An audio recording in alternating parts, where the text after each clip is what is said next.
Olá, galera, bem-vindos ao canal do Falso 9. Eu sou o Vitor, estou aqui para falar da análise tática do primeiro jogo do Campeonato Carioca, da semifinal entre Flamengo e Vasco, vencido pelo rubro-negro por 1-0. Afinal de contas, o Flamengo jogou bem, o Flamengo jogou mal, o Flamengo jogou organizado, desorganizado. O que aconteceu nessa partida? E o Vasco mudou a postura? Não mudou? Tudo isso você vai saber no vídeo de hoje. Primeiro eu queria pedir teu like, né? Se você puder, deixa o teu like aí. Se não puder, deixa também, que eu sei que não tem desculpa para não deixar, é facinho. E também, quem quiser ouvir os comentários dos jogos do Flamengo e de outros jogos também que eu assisto do seu dia a dia aí, pode se tornar membro do canal e entrar no canal de Telegram aqui da página. Né? Então, todos os membros do canal têm acesso a um Telegram exclusivo, onde eu comento todos os jogos em áudio. E aí a gente também tem um chat, onde a gente bate papo aí o dia todo. Tá bom? Sobre futebol, o pessoal também recebe minhas análises que vão para o Twitter antes de todo mundo. E a gente bate papo. Ontem, até na live com o Ricardo Fontes do livro Hoje é Dia de Flamengo, um membro que se tornou membro ontem ganhou, foi contemplado com o livro, então isso tudo foi muito legal mesmo. E aí, pessoal, vamos falar do jogo, né? Então eu vou colocar o campinho para a gente parar de papo furado aqui, lenga-lenga, e ir para dentro de campo.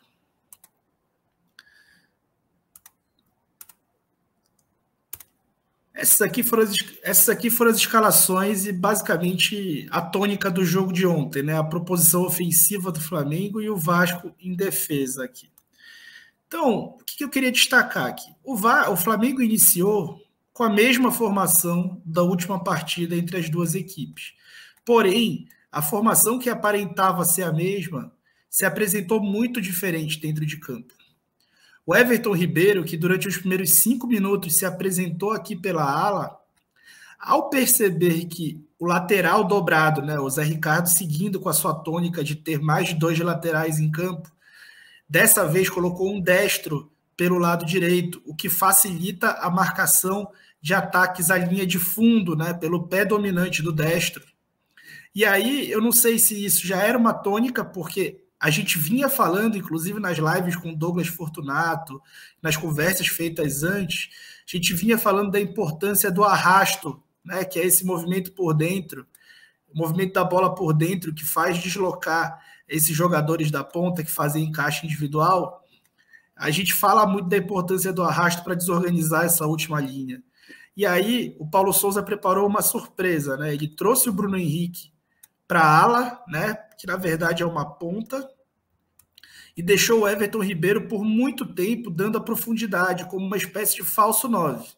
Como eu, né? Só que dentro de campo. E aí, o Bruno Henrique fazia muito esses movimentos de arrasto. E ele fazia esses movimentos de arrasto com e também sem bola. Então, muitas vezes, o Felipe Luiz estava propondo o jogo e o Bruno já afundava, trazendo o Everton. E aí fazia o Léo Matos ter que avançar para combater o Felipe Luiz, o que às vezes ocasionava no Felipe Luiz conseguir chegar até a linha de fundo. Né? Então o Flamengo conseguiu gerar bastante superioridade numérica pelo lado direito do campo com essas dinâmicas. O Everton Ribeiro fazia muito essa dinâmica de dar apoio frontal de costa, sair da área, e aí o Arrascaeta entrava, porque pelo outro lado, quem gerava essa situação de arrasto era o Gabriel. Porque, como eu disse, essa dinâmica de pé trocado, o pé que, inclusive, por ser canhoto, tinha desvantagem, né? O canhoto contra canhoto, ele esconde melhor a bola e deixa ela mais longe do combate. E o Gabriel conseguia fazer muito essa dinâmica e cruzar na área. O Bruno Henrique fazia muito bem esse facão, como a gente já viu 800 vezes para tentar cabecear, e essa jogada já deu certo, quase deu certo várias vezes ontem. Então, quem fazia esse arrasto aqui pelo outro lado era o Gabriel majoritariamente. Então, quem dava profundidade por vezes era o Everton, por vezes o Arrascaeta. Nós chegamos a ver o Arão, e aí quando nós vimos o Arão, eventualmente alguém disse no Twitter para mim, o Vasco está com uma linha de 7. Na verdade, não era uma linha de 7, mas como o Arão se apresentava como elemento de surpresa, às vezes o Zé Gabriel também entrava junto com ele. né? E o Flamengo conseguia colocar muita gente dentro da área do Vasco. O Mateuzinho fazia muitos movimentos por dentro, porque o Gabriel abria. Depois o Gabriel acabou centralizando, o próprio Everton fez muito essa amplitude também. E o Flamengo conseguia construir com um pouco mais de fluidez até fazer o seu gol. Após conseguir o seu gol, isso se tornou um pouco diferente, né? O gol sai num pênalti, né? Um pênalti claro para o futebol de hoje. O gol acabou saindo num pênalti e o Flamengo continuou ali controlando as ações, teve mais de 70% da posse de bola na primeira etapa, ou 70% de posse de bola na primeira etapa, e o Vasco continuou com a sua proposta de se defender. No segundo tempo, o Bruno sai por lesão e ele coloca o Lázaro. E com a entrada do Lázaro, o time acaba perdendo um pouco da profundidade, né? Continuam as dinâmicas e o time acaba perdendo um pouco da profundidade. E aí ele entra com o Marinho no lugar do Everton. Demora muito para colocar o Pedro no lugar do Gabriel. Então, o Flamengo ele realmente abre mão, por muito tempo na segunda etapa, de ter um jogo de último terço. E qual foi a intenção do Flamengo, né? O Flamengo sabia, o Flamengo entendeu que o Vasco realmente não ia sair de lá, né? Como não saiu no último jogo, ele entendeu que não sairia, e aí o Flamengo meio que quis blefar com o adversário, né? Ele quis se eximir dessa responsabilidade de ele ser quem precisa agredir e jogar em último terço, né? O Flamengo não se afobou por ser primeiro jogo, por estar com vantagem. A desvantagem do Vasco é enorme, né? O Vasco precisa vencer por 2 gols. E aí o Flamengo acabou blefando com o adversário e não se empolgando tanto para tentar ir para cima, né?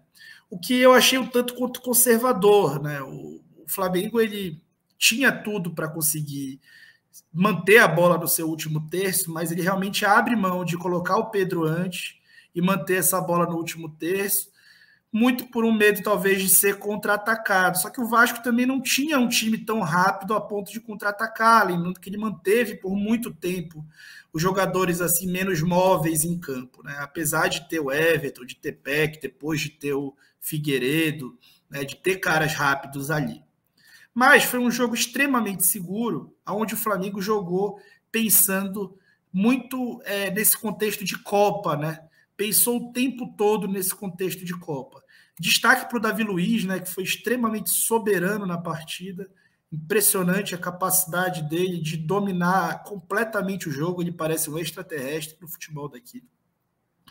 E o Flamengo, de fato, acaba fazendo um jogo, como eu digo para vocês, mais pragmático do que dogmático. Então ele não se constrangeu em baixar suas linhas. Ao colocar o Lázaro, ele acaba ainda protegendo mais o Felipe. O Lázaro tem uma presença melhor aqui no último terço.